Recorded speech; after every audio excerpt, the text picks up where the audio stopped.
It's always interesting when white Americans love to call out black and other minorities and suggest that we only got into college because of our race and we only got a job because of our race. And that job was mine, but they had to hire the black person.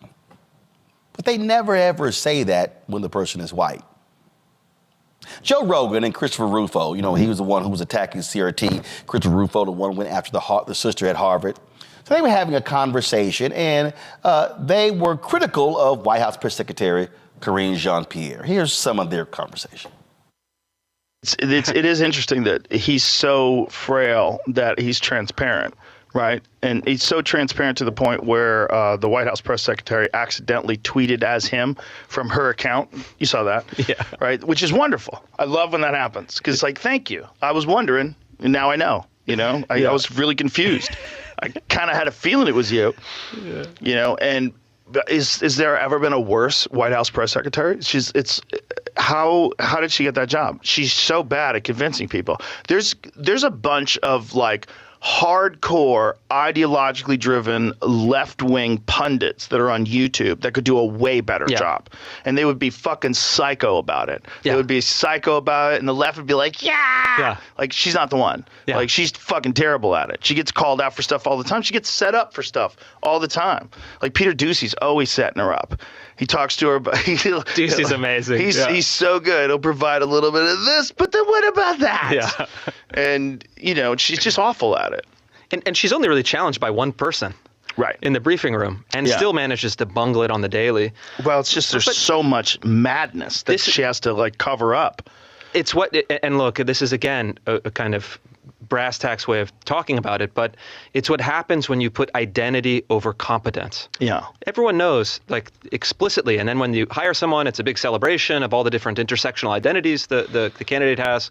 Yeah. This is our first, black, female, I don't know, LGBTQ, not really sure. Yeah. And so the problem with that, though, is when you're not making a decision based on competence, merit, excellence, you're buying into it at the front end on that different hierarchy of decision making, but then on the back end, you can't do anything about it. You say, well, you elevated this person for identity. You can't fire that person because of incompetence. Unless they steal women's clothes from the airport. Yeah, exactly. Unless they get a little sideways, That guy was my favorite. But the Harvard story is this exact phenomenon.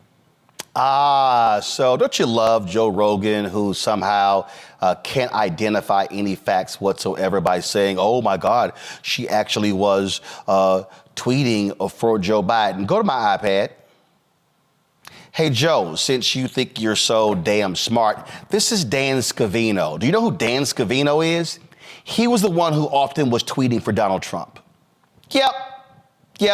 He often was tweeting for Trump. Okay? You got to be an idiot, Joe, to not realize that not all candidates and office holders actually post everything on their social media. Duh, they have staff, okay? So to act like, oh, this is just Karine Jean-Pierre is stupid. But see, the issue for me is issue for me is not even in this discussion, Karine Jean-Pierre. If you don't like her, that's up to you. You don't like her. So they clearly don't like her performance. Don't like what she's doing, how she does her job. But here's what I'm focusing on. I'm focusing on how Joe and Rufo this is identity. This is identity. And so when they said that, and I've said this beforehand, y'all notice, you never hear anybody white ever say, you got into school because you're white. You got this job because you're a white woman. You got this job because you're a white man. You know why? Because, see, when they say identity, do you know what it means? It means black, Latino, Asian American, Native American, woman, LGBT. Identity for them is never white men. Oh, it's never white men. But we all know some absolutely awful, mediocre white men and white women who've gotten jobs, major jobs. In fact, the previous Oval Office occupant had a host of people working for him who were utterly incompetent. And nearly all of them were white. In fact, he was unqualified. Donald Trump was a grossly unqualified white man who had no business in the job. But I use the word unqualified because I want to help y'all out here. See, here's what they do. They only use the qualifier qualified when talking about us. See, so they automatically assume when it comes to whiteness that they are qualified. That's what they do. And so and I know somebody's going to say, well, Roland, you can't say that Joe Rogan is a racist. I didn't call him a racist, but he's pretty damn racial. And so is Rufo. See, they don't even realize when their whiteness comes through. Even in that conversation. See, if you believe that Karine Jean-Pierre is awful at her job, just say she's awful. Just say she's bad. But the moment you go to identity, now that changes the conversation. And again, I would love for anyone to show me where Christopher Rufo and Joe Rogan has ever said, man, that white guy is awful. He clearly got that job because he's a white guy, because he's a golf buddy with so-and-so, because he's a tennis buddy with so-and-so, because he sucks up to so-and-so. But that never happens. And all the black folks I know, and y'all watching and listening, y'all know how this goes. They always are trying to label us thinking we are a bunch of Clarence Thomases who will then be, oh my God, they criticized me. They called me a diversity hire. They said I got into school because of affirmative action. Let me help you out, Joe Rogan and Christopher Rufo. The greatest beneficiary of affirmative action in American history. Actually, white men. The second group that's benefited from affirmative action is white women. Now, officially, affirmative action benefited white women. But that was a book that detailed when affirmative action was white. And all of these programs and opportunities that were afforded to white men after World War II, GI Bill, numerous contracts.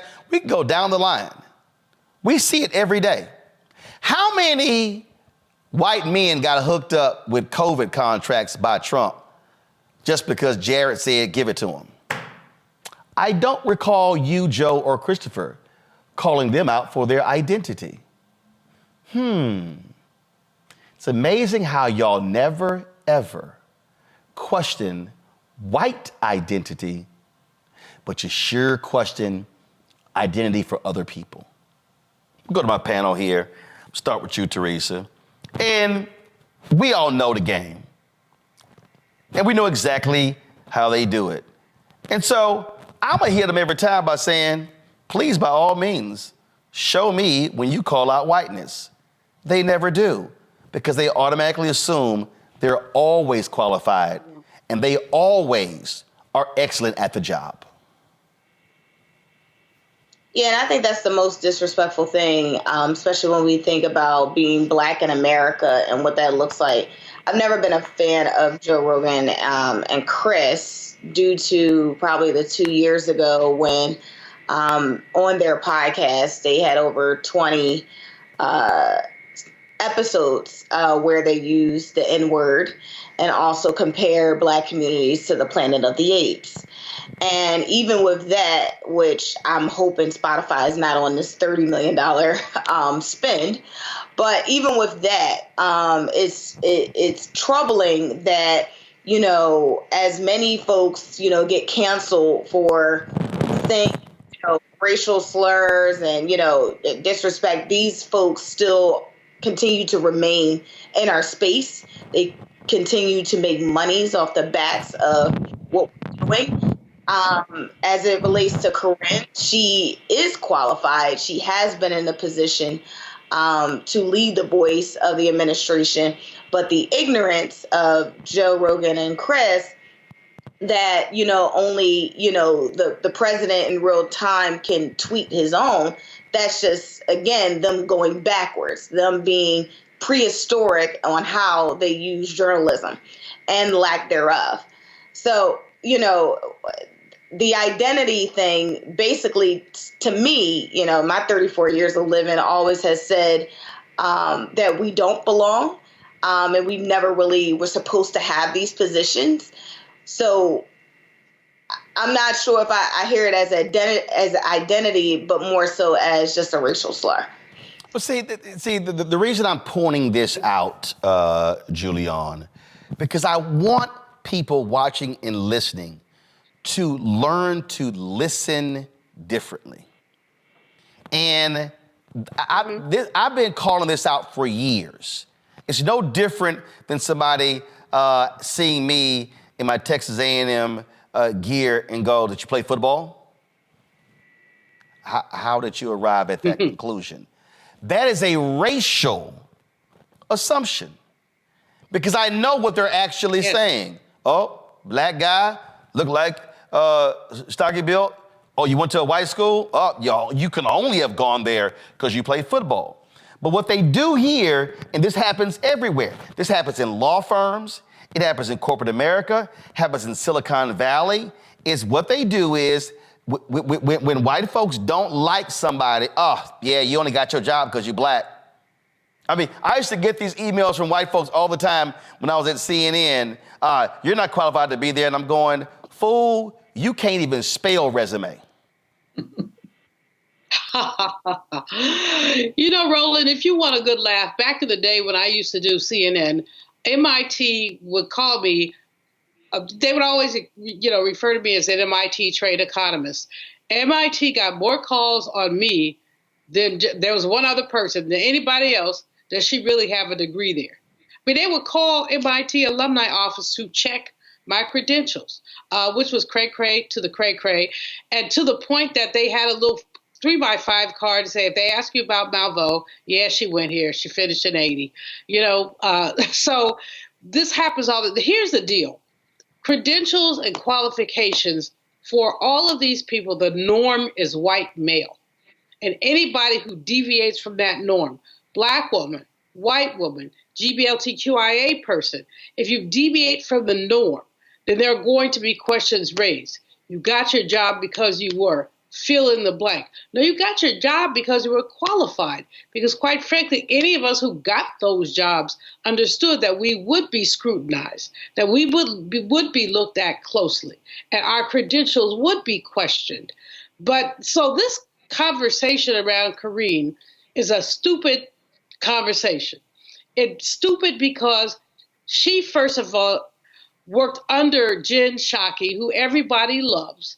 And Jen Psaki is the one who recommended Karine, who was her number 2 person.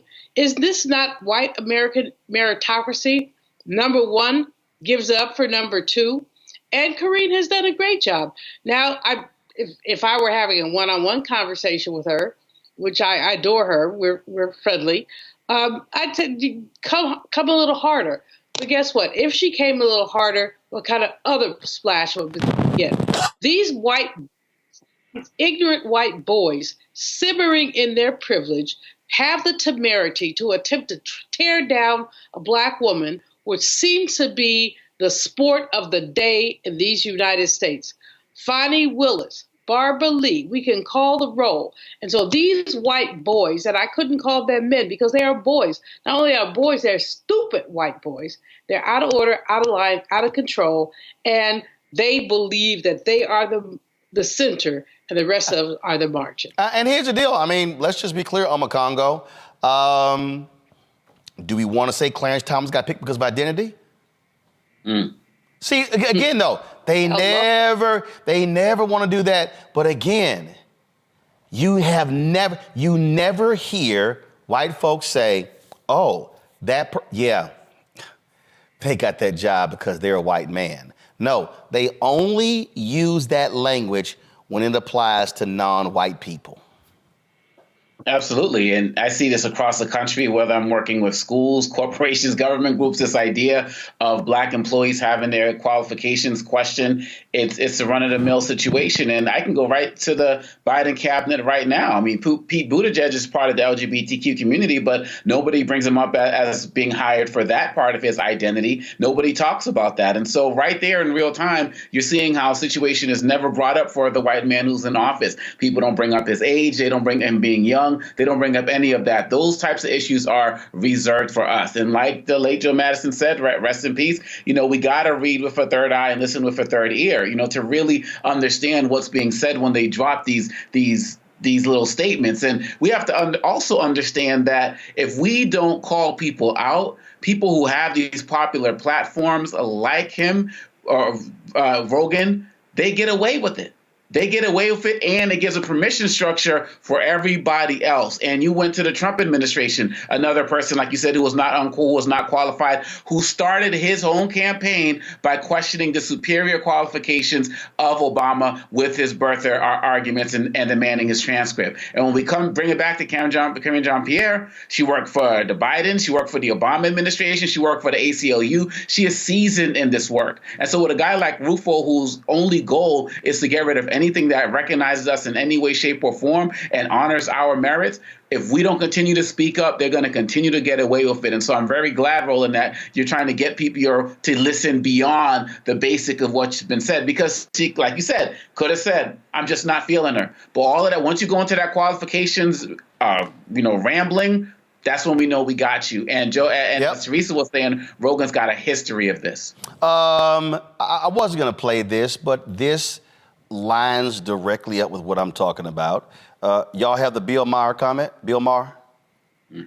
Huh? All right, so on Friday's show, Bill Maher, they were talking about, the campaign. They were talking about, what they should do and, Biden, all of them. Say it again. Do we have it? Okay, so they were talking about all they were doing, and so Bill Maher decides to throw out his idea of a dream ticket. Now, he's been highly critical. He's been highly critical at every turn of Vice President Kamala Harris. I mean, he's been criticizing her. He thinks she's awful. He thinks she's bringing nothing to the ticket. He's long said that she needed to be dropped from the ticket. So here's what he did on the show on Friday. Listen to this comment. I know it's crazy to think that she could run with Biden, but that's my dream. Mm-hmm. A unity ticket, and then he would, I think, definitely win, because nobody's going to, and of course she said some crazy things. Mm-hmm. Most politicians have, not as crazy as we've never been a racist country. I mean, that's pretty crazy. Wow. But you would literally destroy the Democratic base. I mean, take off the first African-American female vice president. She's a woman of color. Wink, yeah, wink. But it's just like black women are like the core of the Democratic Party. I know it's crazy to think that she could run with Biden, but Bill, you're an idiot. I mean, that just, this is my dream ticket. First of all, you notice Mr. always complaining about identity. Why would you pick a woman? Why would you pick an Indian American woman? First of all, Nikki Haley disagreed with Biden on damn near every policy. Why in the hell would he pick her? Right. Two, this is my dream ticket. See, this is one thing why I think Dems are stupid. Only Democrats entertain idiotic conversations. Hey, let's put a Republican and a Democrat together and it'll be great. So y'all always notice this, when a Democrat president wins, the press goes, are you going to seek bipartisanship and unity? Are you going to pick Republican for your candidate? And then the Democrat is like, feels like they're blocked in. They go, yeah. You won't never hit the Republican said, yes, for bipartisanship, I'm going to pick a cabinet secretary who's a Democrat. They don't do that shit. They pick a Republican every time. Yep. So he now decides to, this is my dream ticket. This is my dream ticket. And, it's not going to happen. This fool, Bill Maher, Bill, you need to make a decision. Either stick to comedy or go to school and be taught political science. If Biden even remotely entertained the thought of replacing Vice President Kamala Harris with Nikki Haley, Bill, it would guarantee a blowout. That's right. Guarantee. He ain't gonna win Georgia. He ain't gonna win North Carolina. He ain't gonna win Pennsylvania. He ain't gonna win Wisconsin. He ain't gonna win Michigan. And hell, he may end up losing Illinois. He may end up That's how stupid that suggestion is. And then Bill goes, both of them are women of color, so aren't they just interchangeable? That's a dumbass comment to say. Real quick through the panel, about 30 seconds each, Teresa, Omakongo, Julian, about that dumbass comment idea from Bill Maher. Teresa? Well, that comment is, unfortunately, what most folks in the back rooms are thinking about. And it's very unfortunate because if anybody even paid attention to Nikki Haley's comments and concerns of how America should be ran, it is the complete opposite of President Biden. So we would just be hiring Nikki Haley for a Republican ticket. And just know, to your point, Roland, about, Republicans do not put Democrats in their higher executive position is a true fact. And I have no idea why Democrats do say that that's how they're going to achieve bipartisanship, which, as we can see, it has not. So when they ask that question of Omakongo, a Dem president should say, hell no, I'm picking all Democrats. Yeah. Period. Bottom line. I mean, Democrats just got to be bold. Republicans don't care, and they've made it clear. And when it comes to Bill Maher, he should go back and listen to this segment that we just had with Ms. Carr and Mr. James, because Kamala Harris is extremely popular, and people know that she's the secret weapon who he needs to get out more and have her be more, visible. And so Bill Maher, he's undermining her once again. This is his MO. And really, at the end of the day, we got to continue to ignore him. And it would just be a disaster if Biden even got close to that. Julian? I don't think that Biden would ever even fathom having Nikki Haley on his ticket. That is the funniest mess I've ever heard. Maher overestimates his influence. He is a comedian. He's funny.